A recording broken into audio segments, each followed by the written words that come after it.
We can see this charge imbalance when the molecules are placed in an electric field. Polarity is a key feature of a molecule because it can influence physical, chemical, and even biological properties. For a diatomic molecule, a polar bond must lead to a polar molecule. Consider hydrogen fluoride, shown here as the Lewis structure changes to a ball and stick model enclosed within the space-filling shape. Note the polar arrows and the colors.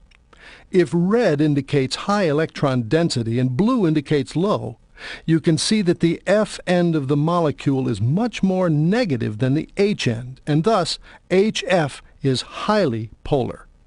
Between two electric plates with the field off, the molecules lie every which way. With the field on, however, they become oriented with their negative ends facing the positive plate and their positive ends facing the negative plate. If a molecule has more than two atoms, its shape can affect the polarity in a crucial way. For example, in carbon dioxide, but the linear molecular shape makes the bond polarities cancel each other, so the CO2 molecule is nonpolar. Notice that the orientation of the molecules is random, whether the field is off or on.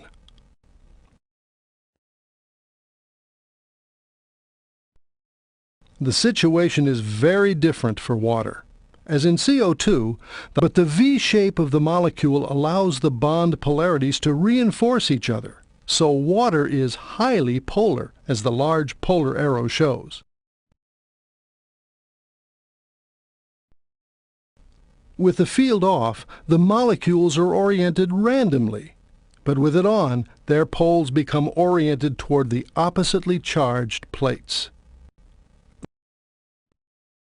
The case of boron trifluoride is similar to that of CO2.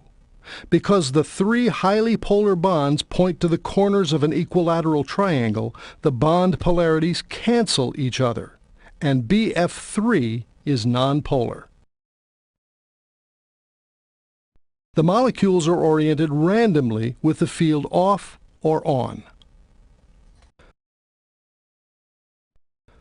Like BF3, ammonia has 4 atoms and 3 polar bonds, but the trigonal pyramidal shape means that the bond polarities reinforce each other.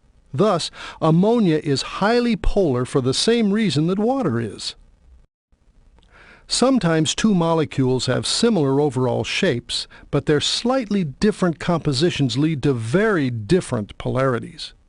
Carbon tetrachloride has 4 polar carbon-chlorine bonds that point to the corners of a tetrahedron, so they cancel each other and give a nonpolar molecule. Substituting a hydrogen for one of the chlorines gives chloroform, another tetrahedral molecule.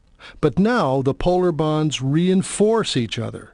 As a result, chloroform is highly polar.